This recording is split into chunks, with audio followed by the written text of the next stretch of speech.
Okay, here we go. I love this section. Permutations and combinations, lesson 5, and this is combinations part 2. So here we go. Student council decides to form a subcommittee of 5 council members to look at how funds raised should be spent on the students of the school. There are a total of 11 students in the student council. 5 are male and 6 are female. How many ways can a subcommittee how many different ways can the subcommittee consist of exactly 3 females? Okay, so we want 3 females, which means if we have 3 females, we're going to have 2 males. So I've got 6 females, choose 3 of those, times 5 males, choose 2 of those, and onto my calculator equals 200. And pause, give this a try. And here we go, at least 3 females. So at least 3 females would be 3 females, or, which is plus, 4 females, or, which is plus, 5 females. If I'm going to have 3 females, I need 2 males to form the rest of the 5 council member committee. And I'm going to need 1 male here and no males there. So this is identical to what we did here. So I need 6 choose 3 of the females times 5 choose 2 of the males plus 6 choose 4 of the females times 5 choose 1 male, and 6 the females choose 5 of them. And I punch that into my calculator, and altogether 281. Yay! Different ways for me to make up that little subcommittee. Okay, what if I need at least 1 female? So at least 1 female would be 1 female, 2 female, 3 female, 4 or 5 females, and that sounds like a lot of work. So let's use the complement and think about, well, what if I do all of the ways that I could make up the 5-person committee, take away what I don't want. So what I don't want to happen is that I have 0 females.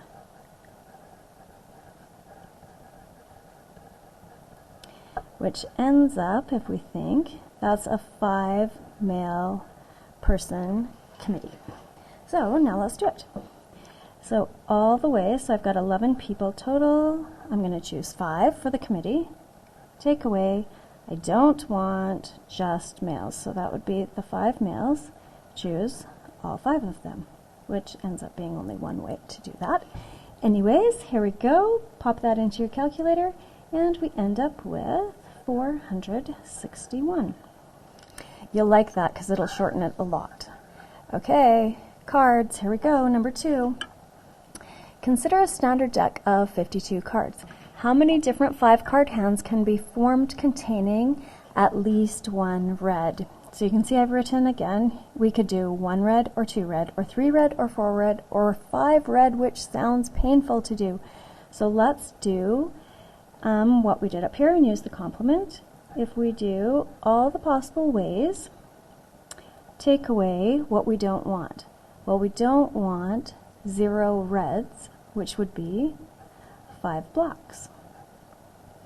So all the possible ways, we have 52 cards. We're going to choose 5 of those cards.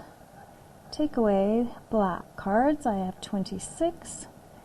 Choose 5 of those.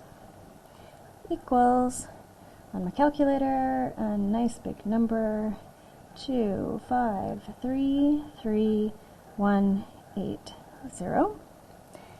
Okay, B part, give it a try. Here we go. At most 2 kings. So I could have 0 kings or 1 king or 2 kings. That's my only choice. So 0 kings.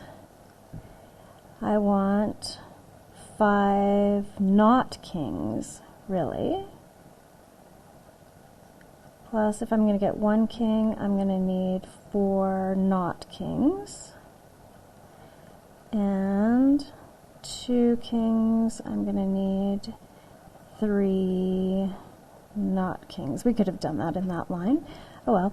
Okay, 5 not kings. So what I'm thinking is I'm sitting my kings, 1, 2, 3, 4 of them, in a little pile. There they are, for sure, all of the kings.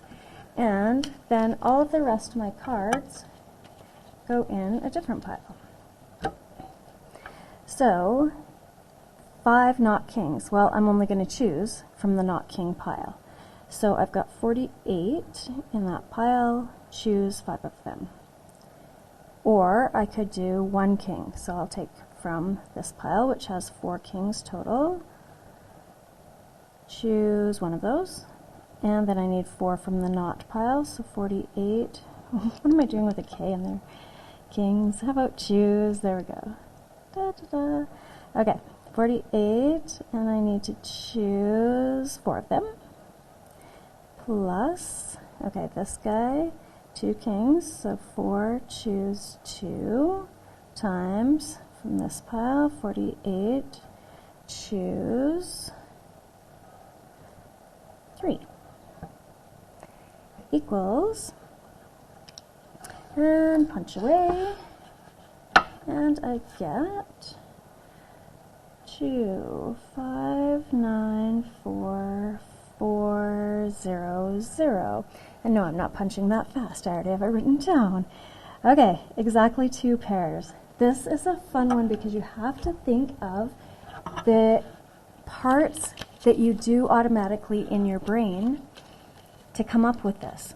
Okay, so I'm going to have a 5-card hand and I need 2 pairs. So I'm going to look, and if I'm going to make this work for myself, oh, here's a pair. So I could do the 6s as a pair. Oh, and there's a pair, 8s. And then I just need 1 more card. I'll take the ace. Nice. Ace rhymes with face, but is not a face card. Jack, king, Jack, queen, king. Those are the only faces, ones with the faces on them. Okay. So exactly 2 pairs. Well, first of all, I chose that I was going to do pairs with the 6 and the 8. So I had 13 cards that I could have chosen from. So the ace, 2, 3, 4, 5, 6, 7, 8, 9, 10, jack, queen, king, those 13. I chose 2 of them to get pairs. I chose the 6 and the 8. That's the part that we sometimes forget. So this is getting the 6s and getting the 8s, choosing those 2. Okay, then my 6s. Well, I know I have 4 total. I'm going to choose 2 of those. So this is again where the magic happens, because if this was me making sure that I got this hand, then I would have, here's my pile of 6s for sure, all 4 of them. Then here's my pile of 8s, get my 2 other 8s, and there's those guys. And then I need something else, and I don't care what that is. It's going to be the ace, but oh well, we don't care what it is. So there's my pile of the remaining cards. Okay, so get my 6s. 1, 2. Oh my goodness, how lucky I am. And I'm going to get a pair of 8s. So, oh, 8s. I'm so fortunate. 4 of them, and I chose 2 of them. Of course, you'd have these behind your back. And then I need something else. So from my little pile, I have, okay, I took out 4, so now I've only got 44 cards in that pile. And I need to choose one of them that won't be one of these. Well, of course, because they're not in there to choose from. Ta-da! And there I am with my super great hand of exactly 2 pairs. And punch that into your calculator, and we end up with 1, 2, 3, 5, 5, 2. Oh, hooray for our cards. Okay, over the page.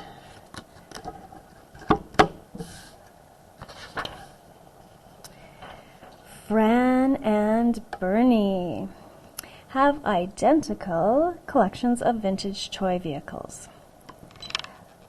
Fran selects 2 toys from the 10 shown for her display in her cabinet.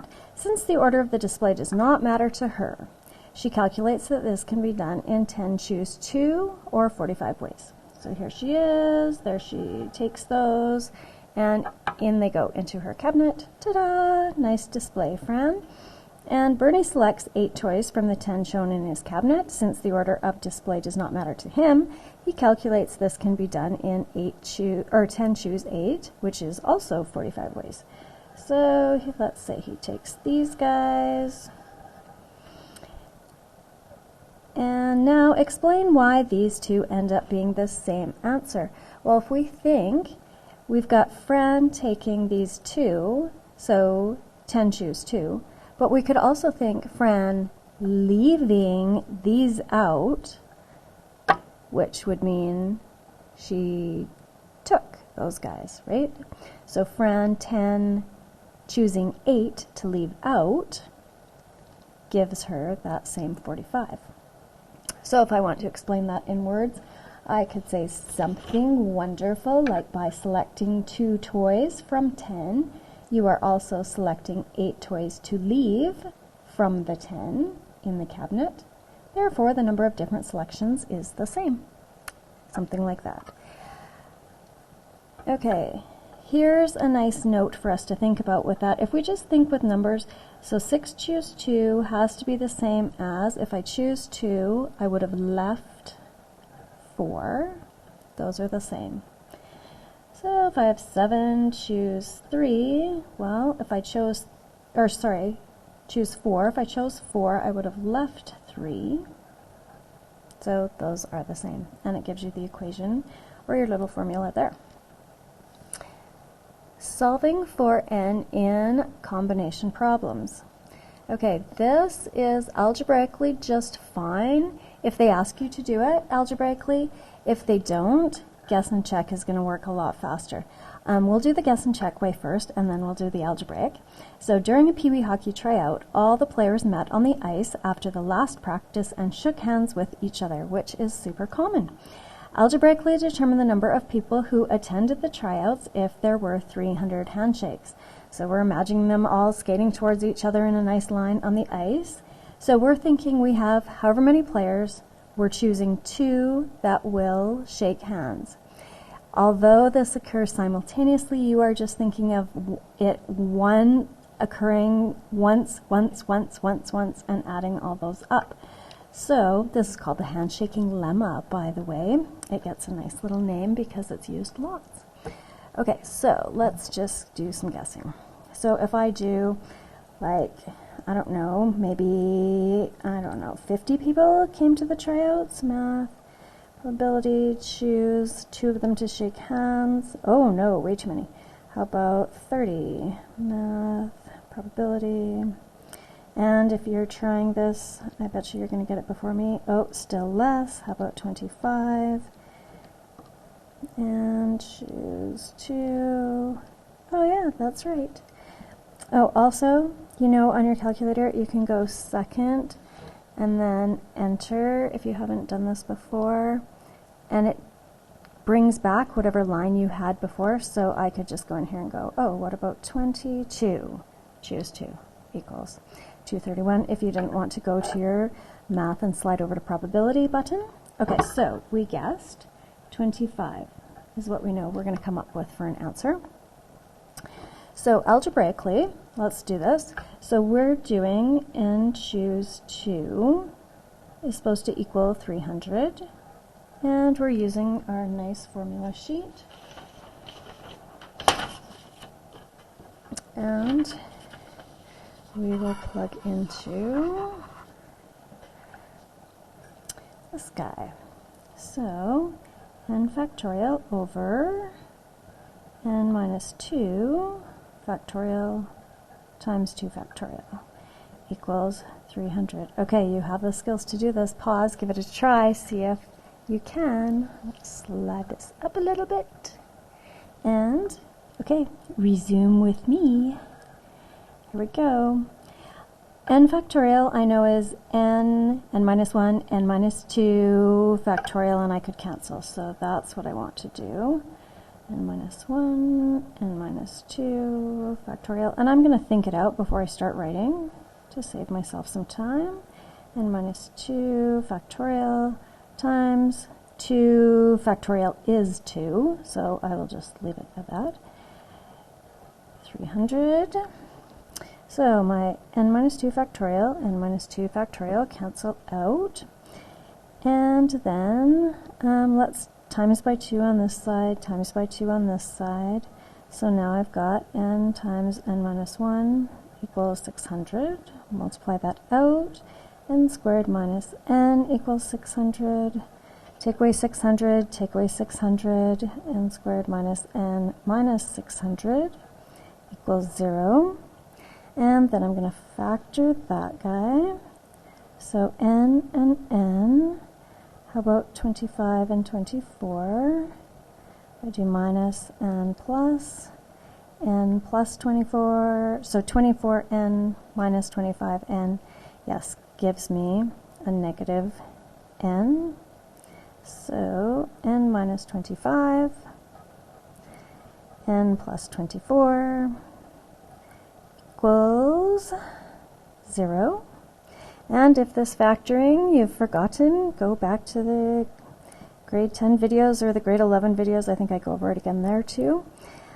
And so n equals 25 and negative 24, but we can't have a negative number of hockey players meeting on the ice, so we will reject that and we will just have n equals 25.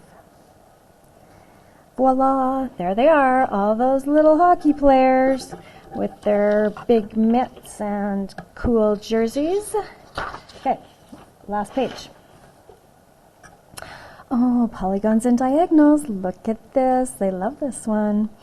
Consider a circle with 5 points marked on the circumference. How many triangles can be formed using these 5 points? Okay, they do a ton of questions where you can imagine that it's just a circle that has points on it, or that it's random points, and then if you kind of make it in a circle, it helps you think about these.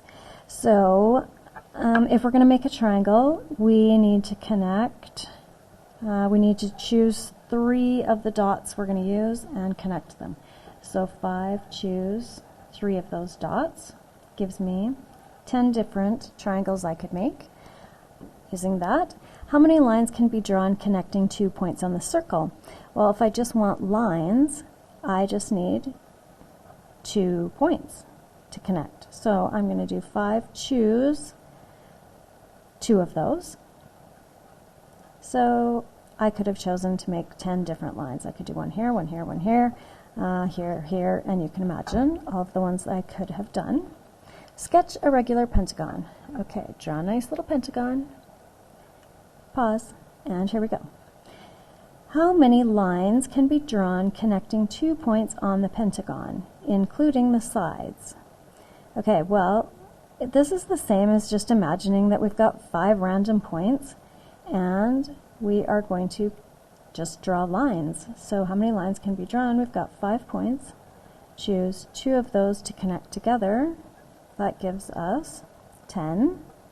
Oh, same as here and there. How many of these lines are sides of the pentagon? Well, 1, 2, 3, 4, 5. And now, how many diagonals can be made? So they're saying, how many ways can you draw a diagonal line using those points, but not counting the sides? So I know I could go 10, take away 5, but let's think of this algebraically. I've got my 5, choose 2, take away however many sides I have, which gives me 5. And that's what they're going to lead up to here. So how many diagonals are there in a regular octagon? So they're saying you've got 8 points. 1, 2, 3, 4, 5, 6, 7, 8.